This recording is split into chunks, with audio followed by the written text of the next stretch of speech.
예, 반갑습니다.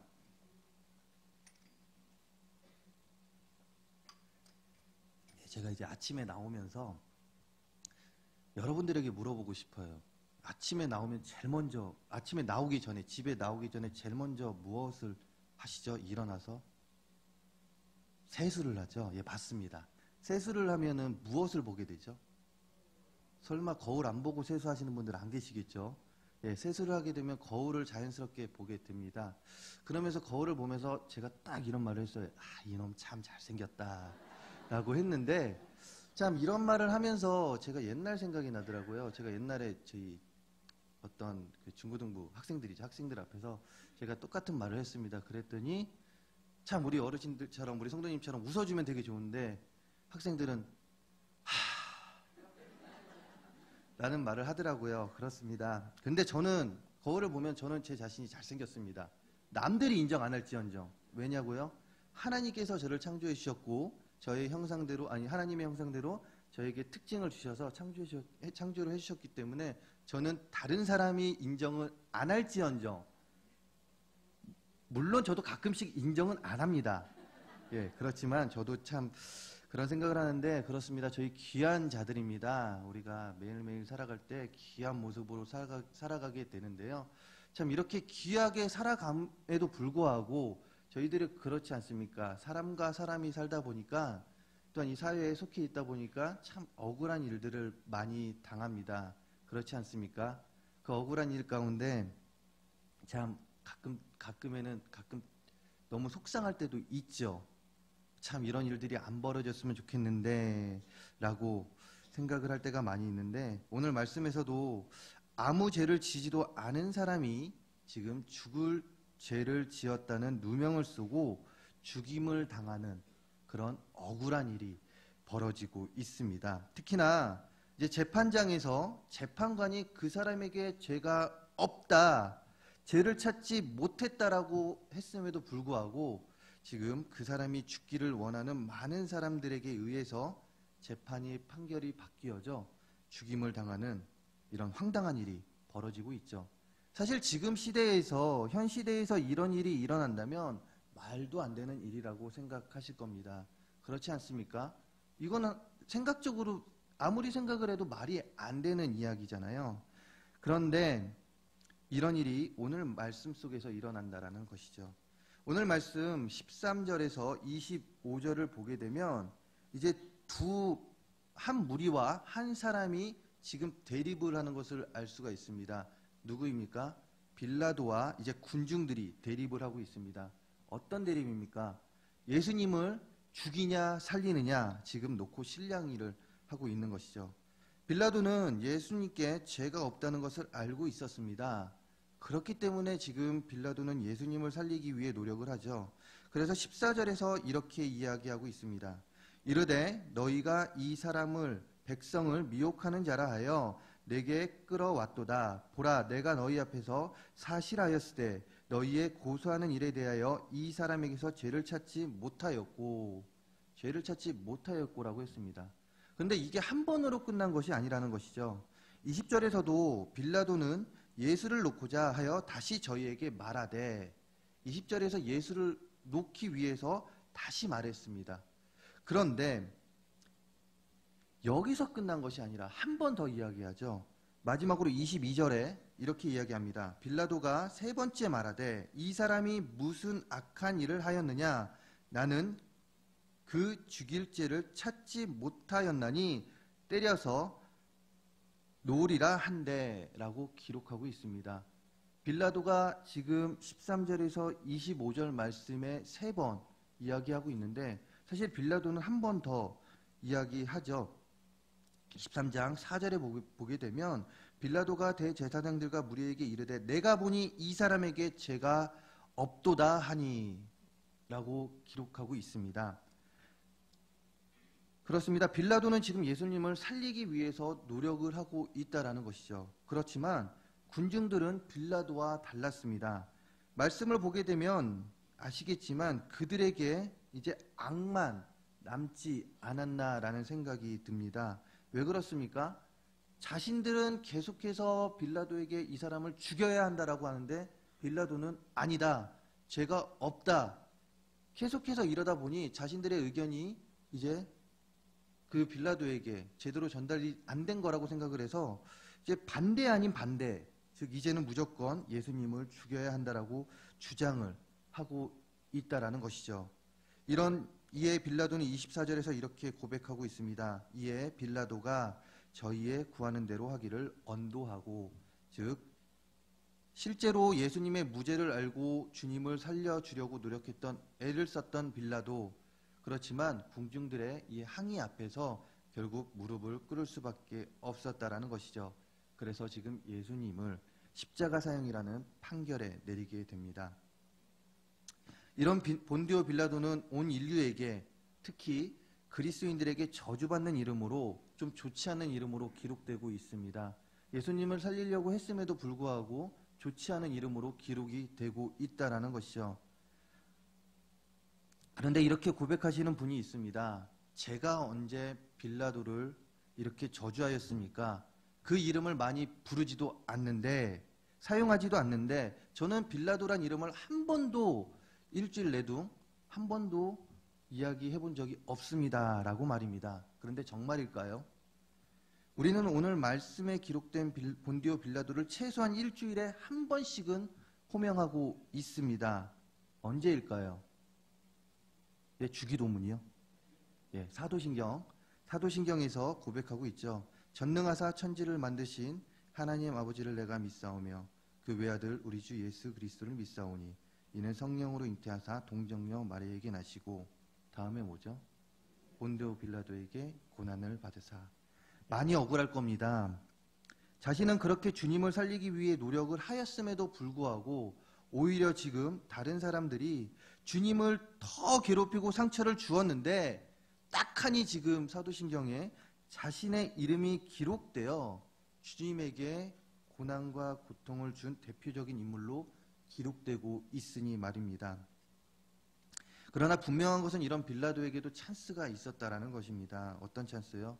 성경 안에서 영광스러운 이름으로 기록될 수 있었던 찬스가 있었다라는 것이죠. 그렇지만 빌라도는 그 찬스를 놓쳤다라는 것입니다. 여기에 모인 저와 여러분들, 우리 모든 성도님들, 주님 앞에서 영광스러운 이름으로 새겨질 많은 찬스를 가지고 우리는 신앙생활을 합니다. 그 찬스를 놓치지 않고 붙잡고 신앙생활할 수 있는 저와 우리 우이제일교회 모든 성도님 되기를 간절히 소원합니다. 이런 의미에서 오늘 말씀의 주인공인 빌라도의 모습을 통하여 우리는 어떤 그리스도인의 모습을 보이며 신앙생활을 해야 할까라는 것에 한번 생각해 보려고 합니다. 먼저는 사람들의 말들을 분별해 들을 수 있는 우리가 되었으면 합니다. 오늘 말씀의 이제 병행 구절인 마태복음 27장 19절에는 다음과 같이 기록되어 있는데요. 총독이 재판 자리에 앉았을 때에 그 아내가 사람을 보내어 가로되 저 옳은 사람에게 아무 상관도 하지 마옵소서. 오늘 꿈에 내가 그 사람을 인하여 애를 많이 썼나이다 하더라. 아멘. 이 말씀을 세번역에서는 이렇게 기록하고 있습니다. 빌라도가 재판석에 앉아 있을 때에 그의 아내가 사람을 보내어 말을 전하였다. 당신은 그 옳은 사람에게 아무 관여도 하지 마세요. 지난밤 꿈에 내가 그 사람 때문에 몹시 괴로웠어요. 라고 기록하고 있습니다. 여기서 지칭하고 있는 옳은 사람은 누구일까요? 예수님입니다. 바로 주님이시죠. 빌라도의 아내는요, 주님에게 아무 관여도 하지 말라고 사람을 보내어 지금 빌라도에게 이야기를 하고 있다는 것입니다. 빌라도의 아내의 이름은 프로쿨라라고 알려져 있는데 놀라운 예지력을 가졌으며 에디오피아 교회와 히랍정 교회에서 그녀는 경건한 자로 호칭이 되었다고 합니다. 즉 불렸다라고 이야기를 해요. 이런 프로쿨라가 남편에게 지금 이야기를 하고 있는 거죠. 죄 없는 예수님에 관해 관여하지 말라고 조언을 하고 있다라는 것입니다. 다시 말해 하나님께서는 어떻게 보면 빌라도의 아내를 통해서 지금 빌라도에게 이야기를 하고 있지는 않았나라는 생각을 하게 되죠. 그 이야기를 지금 누가 듣게 됩니까? 아내가 종을 통해서 종을 통해서 빌라도가 지금 그 이야기를 듣게 되었다라는 것이죠. 그런데 이때 우매했던 빌라도는 아내의 말을 깨닫지 못하게 된 건 아닌가라는 생각이 듭니다. 왜 그렇습니까? 아내의 말도 아내의 말이지만 지금 바로 앞에서 지금 군중들이 너무나도 많은 말을 하다 보니까 이 말이 어떻게 보면 아내의 말은 나에게 들어오지 않고 오히려 군중들의 말이 나에게, 지금 빌라도에게 들어온 것 같다라는 것이죠. 그 결과 재판의 모든 권한을 가진 자로서 막을 수 있었던 그 빌라도는 막지 못하였다라는 것입니다. 무엇을요? 예수님의 그 십자가의 사형을 막지 못하였다라는 것이죠. 하나님께서는 우리에게 가장 가까이 있는 자 혹은 주변 사람을 통해서 많은 가르침을 줄 때가 있습니다. 그러나 그 가르침이 잘 오지 않습니다. 왜요? 내가 더 나은 자라고 생각하기 때문에, 혹은 다른 많은 사람들이 동일하게 말을 하고 있기 때문에, 그 사람과 다른 말을 하고 있기 때문에 들리지 않을 때가 많이 있다라는 것이죠. 또 한편으로 말하는 것이, 이제 다른 사람이 말하는 것은 다 잔소리가 들릴 때가 많다라는 것입니다. 특히나 싫은 소리, 나에게 이득이 되지 않는 소리들은 다 잔소리로 들릴 때가 많다라는 것이죠. 저도 그럴 때가 많이 있습니다. 주변 사람들의 조언, 특히 가장 가까이 있는 아내의 말을 잘 안 들으려고 합니다. 왜냐고요? 잔소리니까요. 제가 들었을 때 잔소리니까요. 저는 잘하고 있는데 아내는 그걸 그렇게 하면 어떡하냐, 그걸 그렇게 하면 어떡하냐, 나는 잘하고 있는데, 잔소리로 들리기 때문에 잘 안 들으려고 합니다. 그런데 한편으로 시간이 좀 지나다 보면 참 주옥 같은 말이었죠. 아내의 말들. 우리 남자 성도님들 아내의 말 잘 들어야 됩니다. 예, 주옥 같은 말로써 이제 새겨졌던 일들이 많이 있는데요. 그렇습니다.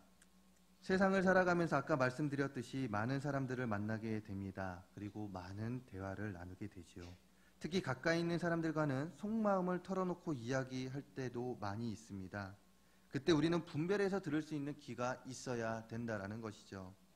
맹목적으로 믿고 안 믿고가 아닌 분별해서 어느 것이 옳은가에 대한 분명한 우리는 귀를 가지고 있어야 한다라는 것입니다. 우리가 오늘도 살아갈 때 많은 사람들을 만나게 될 것입니다. 그리고 그 가운데 우리는 많은 이야기를 듣게 될 거예요. 그때 우리가 분별할 수 있는 그런 능력을 가지고 나아가는 신앙생활을 할 수 있는 우리 모두가 되기를 간절히 소원합니다. 또한 더하여 이 고난주간 가운데 주님을 더욱 경외하며 살아가며 믿음 생활을 하겠다고 다짐하는 여기에 있는 우리 모두가 되었으면 하는데요. 오늘 말씀을 묵상해 나아가다 보면 빌라도가 무서워했던 것은 무엇인가에 대해서 유추해 볼 수가 있습니다. 빌라도가 무서워했던 것은 무엇이었을까요? 죄 없는 예수님에게 사형 선고를 내리느냐 안 내리느냐? 아니면 재판의 결과에 따른 군중들의 반응? 지금 빌라도는 갈등이 있을 것입니다. 무엇이 지금 나에게 있어서 무서울까라는 것이죠. 그런 빌라도에게 있어서 가장 무서웠던 것은 아마 군중들의 그 반응이었을 것 같습니다. 즉 군중들이 일으킬 폭동이 지금 무서웠던 것 같습니다.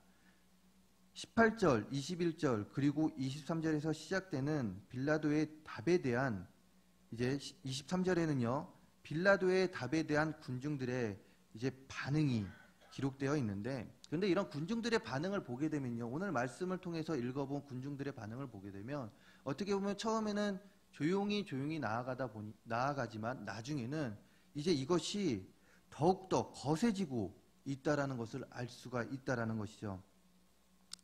요세푸스의 기록에 의하면요, 당시 예루살렘 평균 인구가 12만 명 정도였지만 6월절이 되면 전국에 유대인이 몰려서 270만 명까지 늘어난다고 합니다. 물론 이것은 정확한 것은 아니겠죠. 물론 그 270만 명까지는 아니었지만 6월절을 지키기 위해 모인 사람들은 어마어마했을 거라는 것입니다. 지금 그들이 만약에 폭동을 일으킨다면, 지금 그 앞에서 폭동을 일으킨다면 어떻겠습니까?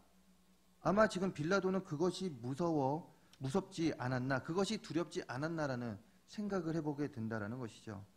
병행 구절인 마태복음 27장 24절에서는 이를 더욱 극적으로 표현하고 있는데요. 마태복음 27장 24절을 보게 되면 이렇게 기록하고 있죠. 빌라도가 아무 효험도 없이 도리어 밀란이 나는 것을 보고 물을 가져다가 무리 앞에서 손을 씻으며 가로되 이 사람의 피에 대하여 나는 무죄하니 너희가 당하라. 아멘. 이렇게 기록하고 있습니다. 빌라도가 아무 효험도 없이 도리어 밀란이 나려는 것을 보고, 밀란이 지금 나려고 한다는 것이죠. 당시 상황을 보게 되면 실제로 밀란이 일어나기, 이 폭동이 일어나기 일보 직전까지 갔던 상황으로 우리가 볼 수 있다라는 것이죠. 그래서 빌라도가 한 선택이 무엇입니까? 예수님의 십자가 사형입니다. 무엇을 말하는 것입니까? 빌라도는 주님을 희생시킴으로써 지금 자기 관할의 지역의 민심을 얻을 수 있다면, 또한 저 사람들에게 환심을 얻을 수만 있다면 주님을 희생시킴이 나쁘지 않다라고 지금 생각을 했다라는 것입니다. 이 사람들의 만족을 채워주기 위해서, 조금 심하게 표현하면 군중들의 심리를 만족시키기 위해서, 그 만족시킴을 통하여 지금 이 폭동을 막을 수 있다라면 나는 주님을 희생시키겠다라고 지금 결단을 내리고 있다라는 것이죠. 주님을 십자가의 사형의 길로 내몰았다는 것입니다. 다시 말해 빌라도는 하나님을 경외하기보다는, 하나님을 무서워하는 것보다는 더 큰 화를 본 것이 아니라 당장 내 보여질 그 앞의 모습에 지금 자신의 판단을 맡기고 있다라는 것입니다. 이런 모습 가운데 우리들의 모습을 바라볼 때도 있습니다. 현 시대의 많은 사람들이 힘들고 어려운 삶 가운데 먼 미래를 바라보는 것이 아니라 바로 앞의 삶에 집중하고 살아갈 때가 많이 있다라는 것이죠. 물론 앞의 삶에 집중을 한다는 것이 나쁘다라는 것은 아닙니다. 왜 그렇습니까? 열심으로 살아간다는데 그것에 대해서 누가 무엇이라고 이야기하겠습니까? 바로 앞의 삶에 집중하여 열심으로 살아간다면 문제가 되지 않겠지만, 너무나도 집중하다 보니까 당장 내 앞에 있을 일을 보다 보니까 내 이익에만 모든 것을 맞추어 살아갈 때도 있게 됨을 알 수 있고요. 또한 내가 그리스도임에도 불구하고 주님의 생각이 아닌 내 생각을 더욱더 앞설 때가 있다라는 것입니다. 당장의 앞의 문제를 해결하기 위해서 주님과 타협을 하는 우리들의 모습을 가끔씩 볼 수 있게 된다라는 것입니다. 아니면 아예 주님의 생각을 배제하고 내가 이렇게 하고 나중에 와서 주님 왜 그때 안 도와줬습니까? 왜 그때 나에게 지혜 안 줬습니까? 한마디도 물어보지도 않고 그렇게 이야기할 때가 많이 있다라는 것입니다. 여기에 계신 우리들은 어떠한지요? 그리스도인으로서 주님을 경외하는 삶, 주님을 두려워하는 삶, 이것은 당연한 것인데 나의 유익을 찾기 위해서 주님과 타협하고 삶을 살아가고 있지는 않습니까? 아니면 주님을 배제하고 살아가고 있지는 않으신지요? 이번 고난주간 주님을 더욱 경외할 수 있는 믿음을 허락해달라고 기도하며 주님의 고난과 고통에 동참하는 우리 모두가 되었으면 합니다. 마지막으로 주님의 십자가의 능력으로 옳은 판단을 할 수 있는 자가 해달라고 기도하며 나아가는 우리가 되었으면 하는데요. 24절, 25절을 함께 읽어보겠습니다. 14절입니다. 이에 빌라도가 저희의 구하는 대로 하기를 언도하고 저희의 구하는 자 곧 밀란과 살인을 인하여 옥에 갇힌 자를 놓고 예수를 넘겨주어 저희 뜻대로 하게 하니라. 아멘. 앞에서도 말씀드렸듯이 총독이었던 빌라도는 재판의 모든 결정권을 가지고 있었던 자였습니다. 무슨 말입니까? 사형 결정권을 가지고 있었다라는 것이죠. 그런데 계속해서 말씀드리지만 이런 빌라도는 주님에게서 어떠한 죄도 찾아보지 못하고 있습니다. 아까 제가 잠깐 언급했지만 23장 4절에서도 기록하고 있듯이 빌라도는 예수님으로부터 어떤 죄를 찾아볼 수가 없었습니다. 그리고 지금 군중들이 주님을 시기하기 때문에 주님을 죽이라고 하는 것도, 죽이라라고 주장하는 것도 알고 있었다라는 것이죠. 그렇게 좀 치사한 방법이긴 하지만 헤롯에게 예수님의 죄에 대한 판단을 하라고 넘기게 됩니다. 그런데 어떻게 됩니까? 다시 돌아왔습니다.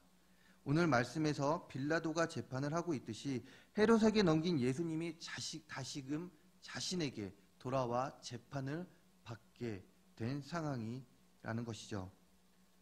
법대로 하자면 살려줘야 하는 것이 맞습니다. 왜 그렇습니까? 계속해서 이야기하고 있지만 죄를 찾지 못하였다라고 이야기하고 있기 때문에 법대로 하자면 지금 살려줘야 한다는 것이 맞다라는 것이죠. 그렇지만 방금 얘기했듯이 지금 군중들의 심리는 예수님을 살려 주었다가는 폭동이 일어나 어떤 일이 지금 벌어질지 모르는 상황에 있다라는 것입니다. 사실 이번 사건만큼 빌라도를 상당히 당황시키는 사건은 없었을 것입니다. 왜 그렇습니까? 재판을 하기 전부터 아까 말씀드렸듯이 예지력이 있는 아내로부터 지시 아닌 지시를 받게 됩니다. 조언을 듣게 되죠. 그래서 사랑하는 아내의 말을 들어주자니 또한 법대로 하자니 군중들은 지금 폭동을 일으키기 일보 직전이기 때문입니다. 어쩔 수 없이 자신이 판결을 내려야 할 지금 자리에 있다라는 것이죠. 그리고 그 판결의 결과는 결국 군중들의 손을 들어 주었다라는 것이죠. 우리 인생 속에서 빌라도와 같은 일이 벌어지지 않기를 원합니다. 그리고 우리가 그런 자리에 서지 않았으면 좋겠습니다. 우리의 자녀들이 또한 우리 주변에 사랑하는 사람들이 빌라도와 같이 그런 자리에 지금 이런 곤란한 상황에 서지 않았으면 합니다. 그렇지만 혼자 살 수 없고 사람과 사람이 부딪히며 살아가야 하는 이 사회 속에서 또한 어떠한 결정을 내려야 되는 이 사회 속에서 만약 빌라도와 같은 위치에 우리가 서게 된다면 분별할 수 있는 길을 가지고 또한 하나님을 두려워하는 마음을 가지고 십자가의 능력을 가지고 판단을 할 수 있는 우리가 되었으면 한다라는 것입니다. 무슨 말입니까? 세상의 정에 이끌려 판단하여 주님을 대적하는 것이 아니라 십자가의 능력으로 모든 것을 판단할 수 있는 능력을 가지고 살아갈 수 있는 그런 우리가 되게 해달라고 하나님께 더욱더 간구하며 살아가는 우리가 되었으면 한다라는 것입니다. 물론 십자가의 능력으로 판단되는 것이 상대방에게 독한 것이 될 수 있다고 느껴질 수도 있습니다. 그렇지만 그 판단 뒤에는 주님께서 하시는 것입니다. 우리가 주님께 간구하고 주님께 우리가 지혜를 구해서 그 판단을 해야 했다면 주님이 주신 뜻대로 하였다면 그 뒤 우리가 하는 것이 아니라 주님이 일하신다라는 것이죠. 그 뒷일은 주님께 맡기면 된다라는 것입니다. 내가 판단하는 것이 아니라 주님의 판단을 더욱더 구할 수 있는 우리가 되게 해달라고 주님께 기도하며 간구하며 나아가는 우리 모두가 되었으면 합니다. 또한 더하여서 하나를 더 보자면 저는 예수님의 그 모습 가운데 정말 대단하다는 그 참고 인내하는 그 모습 가운데 지금 이 재판장 앞에서 참고 인내하는 그 예수님의 모습 가운데 정말 뜨거운 마음을 또한 뜨거운 눈물을 흘리게 되는 저의 모습을 보게 되는데요. 지금 자신이 죄가 없다라는 것을 알고 이 재판장 앞에서 서 있습니다. 그려보시기 바랍니다. 지금 이 재판장 앞에서 예수님께서 서 계세요. 그렇지만 지금 자신은 죄가 없습니다. 자신은 아무 잘못한 것이 없습니다. 심지어 재판장도 자신의 죄를 찾지 못했다고 하고 있죠. 그렇지만 군중들은 지금 너가 죽어야 된다. 예수님 당신이 죽어야 된다. 라고 이야기하고 있습니다. 저 같았으면 화가 나서 모든 것을 할 수 있는 능력이 저에게 있다면 내가 너희들을 저주한다라고 한마디라도 해주고 싶었을 거예요. 그렇지만 예수님은 침묵하고 계신다라는 것입니다. 지금도 그 자리에서 침묵하고 계신다라는 것이죠. 아마도 비록 그 사람들이 자신을 핍박하고 있지만 그들을 사랑하고 있기 때문에 그들을 사랑하기 때문에 주님께서는 지금 그 자리에서 핍박을 당하더라도 침묵하고 묵묵히 또한 하나님의 뜻이 있었기에 묵묵히 지금 걸어가고 있지 않나라는 생각을 해보게 됩니다. 우리도 그런 마음, 주님의 마음 또한 이 재판장에 서 있는 주님의 마음을 생각해 보았으면 합니다. 내가 다른 사람을 위해서 침묵을 해줄 수 있고 그 사람이 나를 핍박할지언정 그 사람을 사랑해 줄 수 있을까? 또한 하나님의 길이 험하고 고통스러운 길이 되일지언정 내가 그 길을 따라갈 수 있는 믿음을 가지고 신앙생활을 지금 하고 있는가에 대해서 생각해보는 또한 이 고난주간이 되었으면 합니다. 사랑하는 성도 여러분, 주님께서 당하신 고난의 흔적을 따라가다 보면 주님께 고통과 고난을 드리는 많은 사람들이 나오는 것을 알 수가 있습니다. 그렇지 않습니까? 그런데 혹시 이런 생각해 보셨는지요? 내가 지금 성경 속에 그 자리, 즉 그 고난과 고통을 주고 있는 그 사람들, 그 무리 속에 끼어서 나도 똑같이 주님을 조롱하고 핍박하고 고난과 고통을 주고 있지 않나라는 생각 말입니다. 주님의 발자취를 우리의 마음 가운데 그려보시기 바랍니다. 주님께 있었던 일들을 생각해 봅시다.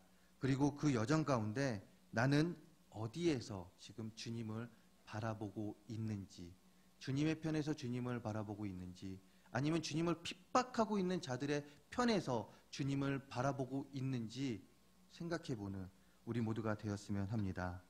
사랑하사 여기에 모인 우리 주님의 자녀들인 우리를 사랑하사 고통과 고난을 기꺼이 감사하여 주신 주님, 그 주님께 우리가 할 수 있는 것은 경외하고 십자가의 능력을 가지고 살아가는 것이며 주님의 마음을 품고 이 세상에서 살아가야 된다라는 것입니다. 그런 노력하는 삶을 살아가는 것입니다. 그리고 그 가운데 감사하다고 고백할 수 있는, 사랑한다고, 주님께 사랑한다고 고백할 수 있는 우리가 되어야 한다라는 것이죠. 이 고난주간 가운데 우리의 마음속에 있는 주님을 향한 사랑 마음껏 고백하며 주님의 뜻을 더욱더 알아가는 귀한 고난주간이 되기를 간절히 소원합니다.